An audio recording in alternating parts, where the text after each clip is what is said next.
People here are real estate agents or doing residential, maybe some commercial deals, which is my background, and then also trying to learn, right? What can you do? And one thing is, I'm going to give some time later to ask some questions that you may want to know. We always say if we can come back and do it over again, how would we do it? And that's what I would like to help people asking questions on the residential. I'd love to explain on the commercial if you have questions. I love commercial junkie. And as you're going to see from my experience, I love inclusion. I love opportunities. I love helping and teaching and training and connecting different people. So I will get started with this. And with this, feeding your soul, you're going to see what that means. And wealth just is a byproduct of just doing certain things right. If you live that type of life, you're going to get that byproduct. So if we can go to the next slide. Thank you. Uh-oh, I think you passed one. Oh, that's it. Okay, well, with this, I hope everyone's going to learn, right? So when you do anything in life, right, everyone needs that extra energy of a pat on the back, right? That's what keeps us kind of motivated until we kind of find our passion and purpose of life. Another thing that we all learned, and it was great for last night, of showing up to PK's. Who showed up to PK's Silicon Valley event, right? So with that, we all learned about the network, right? Relationships, very important, very powerful, having that. And we all say your net worth is your network, right? But then also, what does that mean?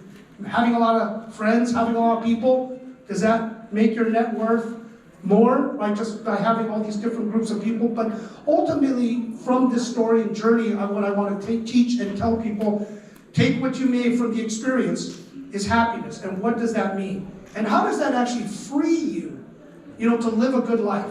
Because I think when I explain it, it will resonate with you after you hear my story. Next slide, please. So, So this is just like the resume stuff, what you kind of do, building, thinking that you're on the right track, not on the right track, right? All these things. I'll just say kind of showing off before, and that's what it was. And you're going to see it's just certain titles, right? What are titles? Okay, right? These are the things everyone just puts on the resume. Next slide, please. Now my story, my journey. And my buddy over there, Kevin Louie, he has known me for a long time, so he's my fact checker right there, right? We always have the fact checker from my college days.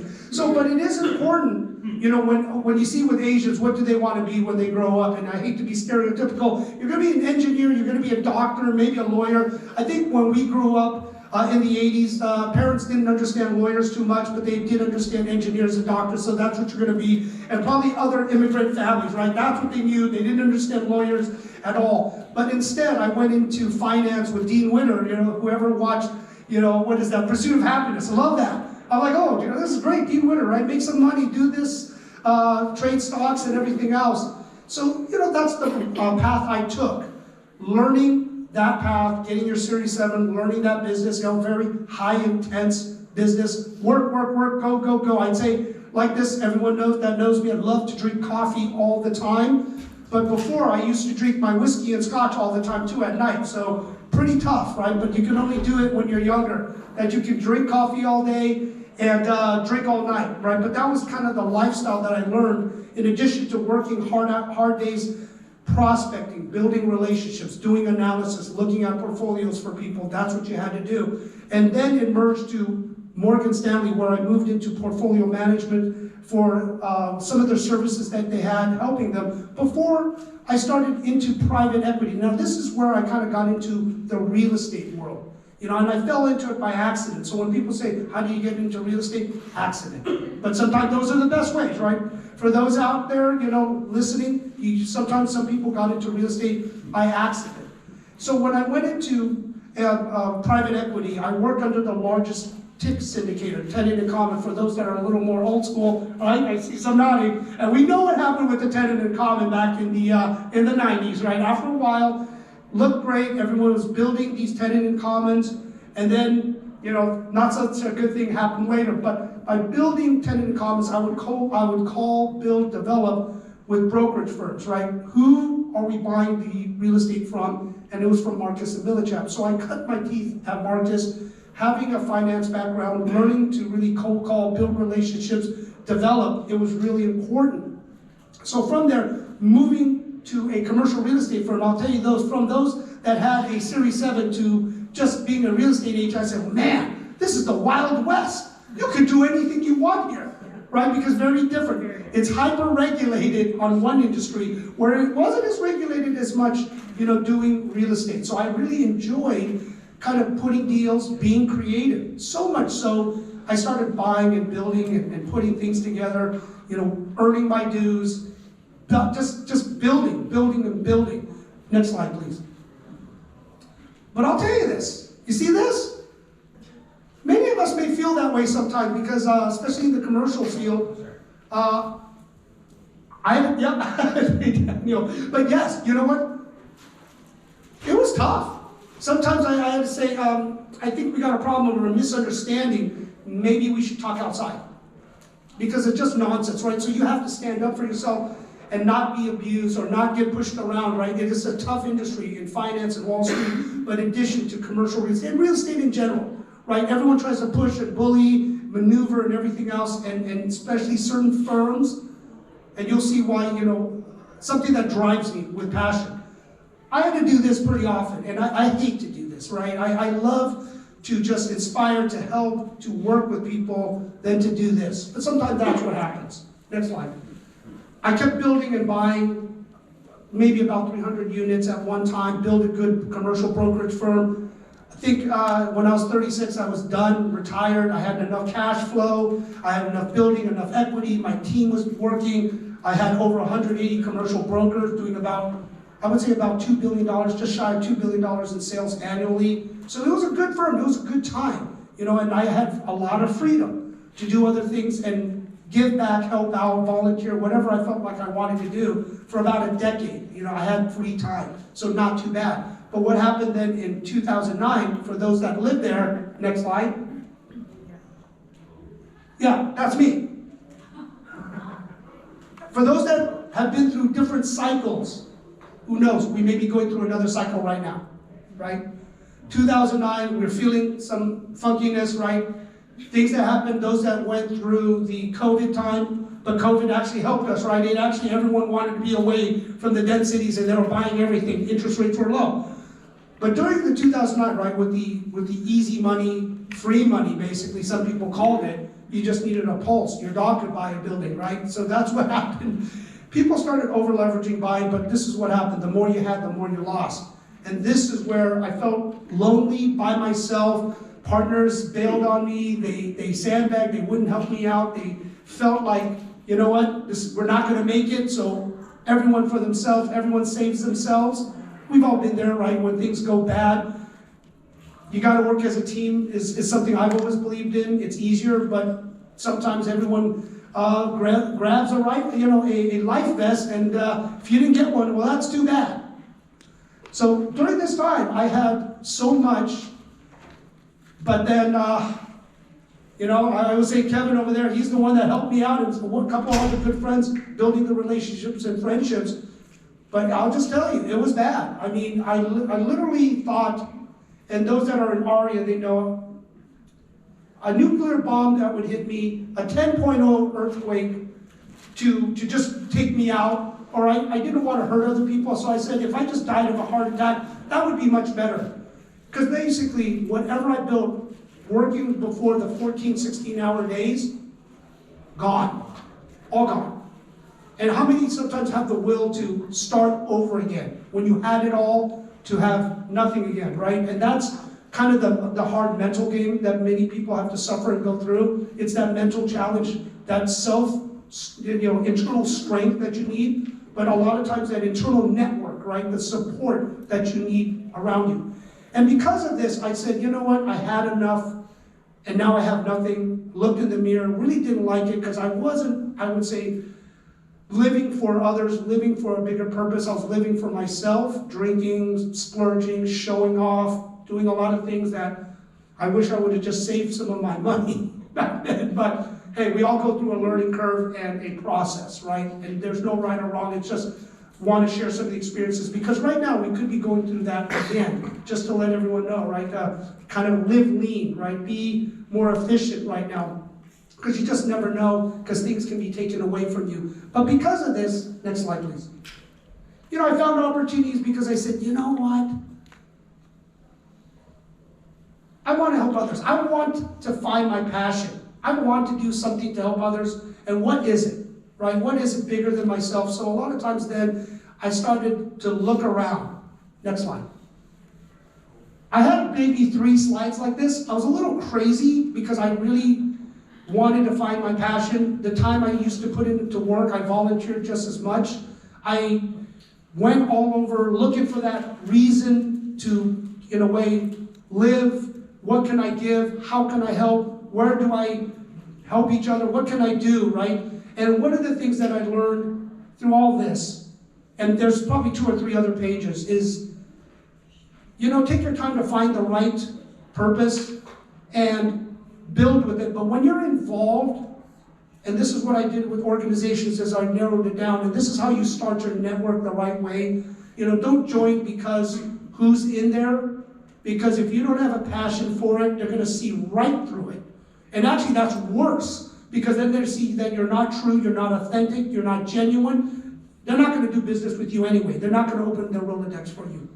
But when you find something that really resonates with you, and I'll just say for me, it was Aria, who many of you may be involved with, that mattered to me, but also inclusion, because of the stupid things I had to deal with, and I'm sure many others had to deal with it.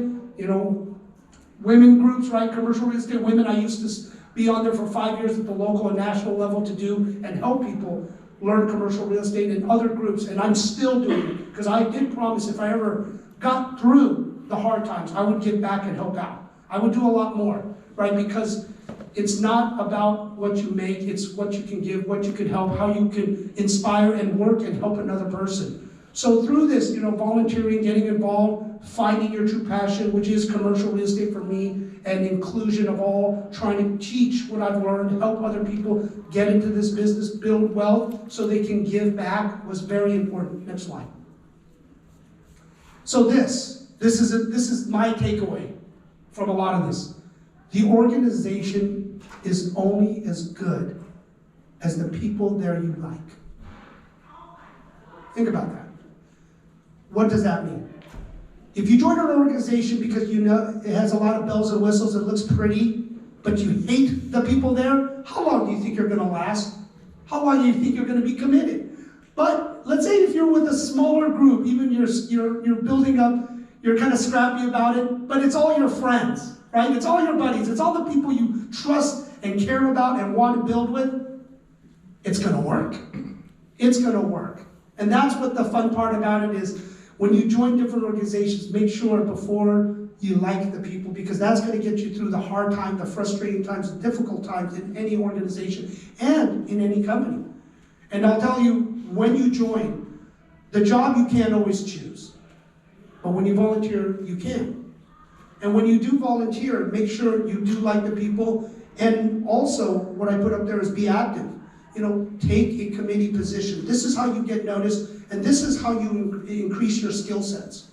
You get to be a better public speaker. You get to learn how to organize events. You get to meet other people that you normally wouldn't, right, from your day job. Because you are limited from your day job if you're W-2 or like us 1099. Many of us here, we probably volunteer for our local realtor boards, or we're involved in diversity or NAR or CAR or just something, right? We all do something, Rotary, Lions Club, something, right? We're all active in different organizations, but I always say you gotta be active, you gotta take leadership if you want the full benefits of doing it. Otherwise, being a passive member is just like somebody just watching a movie and that's all you get. Thanks, that was a great movie, but you didn't get as much as if you were in the back, being an actor, being the producer, doing something else. It is just more important that I say, if you just get involved, because you will grow skill sets, you will grow relationships. Definitely if people see your giving and your heart, people will start reaching out to you after a while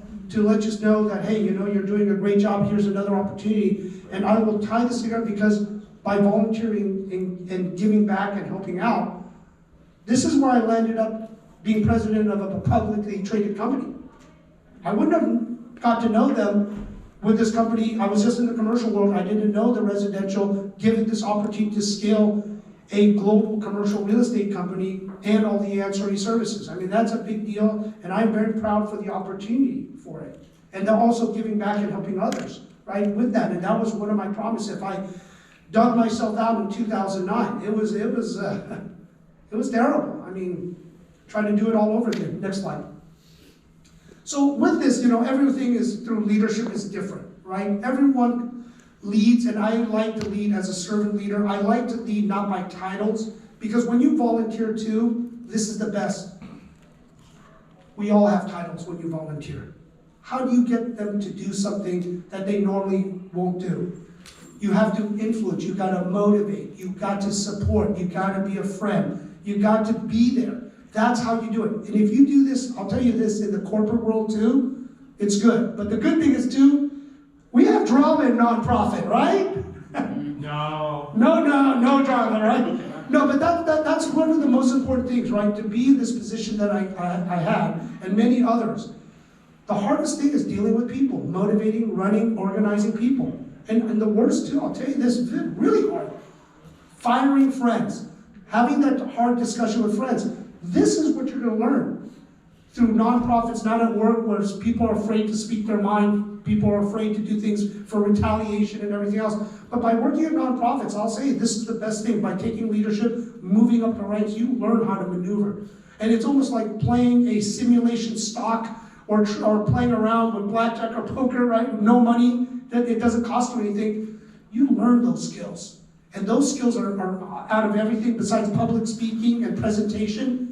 It's important that if you could do it, build deep with friendships, join, be active, learn the politics, because there's all politics, and don't be so disappointed, right? Because this is part of life. When you deal with people, you're going to deal with politics. But this is giving you the opportunity to deal with people, understand people, read people. Don't you think this is going to help your business? When you buy, I started hearing, don't just come right in and sell, right? Listen, learn, ask questions, open-ended questions. Get to know them. And the best is, everyone loves to talk about themselves. They want to talk. Let them talk. Then ask questions. Get them talking, build relationships, right? That's what you need to do. And that's what being a leader, organizing, you're going to be able to read people pretty quick. So that is very, very important as some of the takeaways, from just failure to finding yourself, to building yourself back up. And then, next slide. Finding your purpose, right? And this is where it is. Grateful. I am really grateful for everything. I'll just say this, job or not job or anything else, I didn't upgrade my life. I just upgraded what I can do for other people now. I didn't change anything.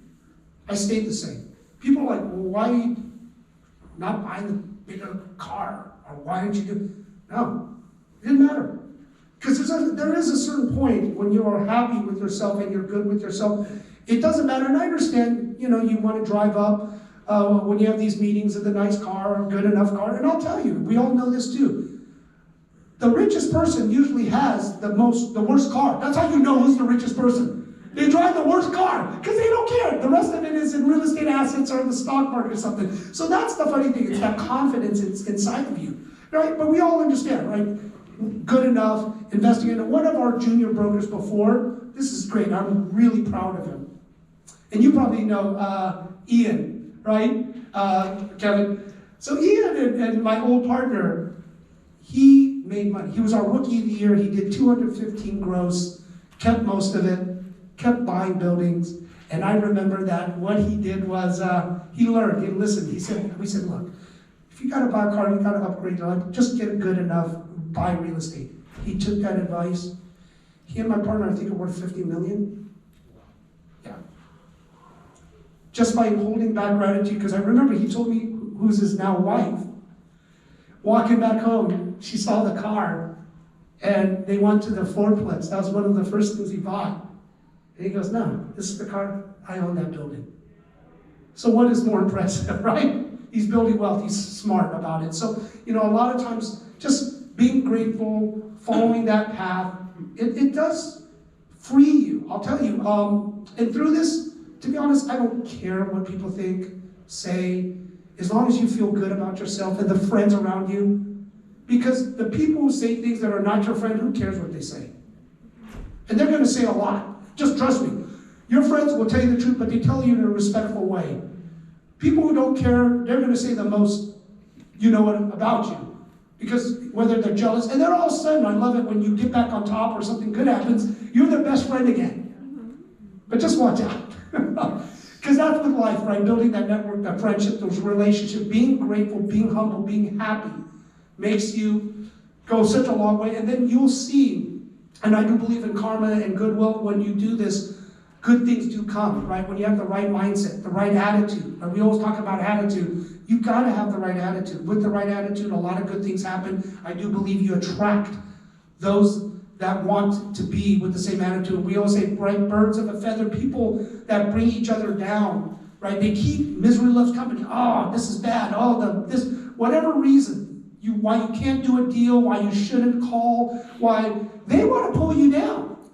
Don't be around them. Be there with the person saying, I'm going out there, I'm going after my own deal, I'm going to get a listing. I know them, whatever the market's hard, I'm going to do whatever it takes to be there.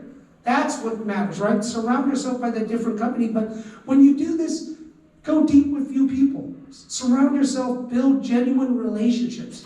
I know with Daniel Calvin a lot, and I'm very grateful with everyone because, you know, they came with me to different challenges, new companies, because they said, we believe in you. And that just empowered me to never let my friends, colleagues, teammates down, right? Because that's what's important. When people trust in you, you feel more empowered to keep giving back and helping out. And it just fuels you, right? But the good thing is when you feel free from the gossip, the nonsense, right? A lot of it, you can do almost anything.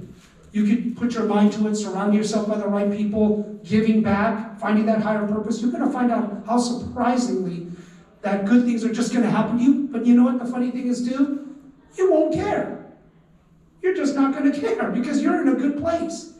And that's the one thing I always love to share because I freed myself losing it all. And I hate to say it, every decade I lost it all. So I can make it and then I lose it. But later on, I just got happy, I got very grateful, and next slide, you know, following this journey, and this is kind of the mantra I always use now. I look at everything as a journey, and just being very grateful, and just full of gratitude, and just grounded. No errors, right? If those that know me, I'll talk and be friends, give you my cell phone. Very important, right? To never forget who you are, constantly giving back, talking to people. It keeps reinforcing the message. No matter what happens to me, it's just important that you remind yourself every day, you know, to be very grateful. Stay grounded. Doesn't matter your position or win the lottery, make money. Doesn't change you as a person. And I think some of the friends we will say is money is just an amplifier. If you're a bad person, it just amplifies your badness. If you're a good person, it just amplifies how much better you can be and who you are as a person. That's all money is. It's just an amplifier. So anyway, next slide. I just want to thank everyone for giving me this time to just share my story. I think I don't have any time. I'll answer. Okay, I can answer one or two questions. One question, any question, except from the heckler. I appreciate the time. So if you'd like, oh yes. How do you motivate your group? You know what? Lead by example. I walk the walk. I talk the talk, walk the walk, right? And people know that.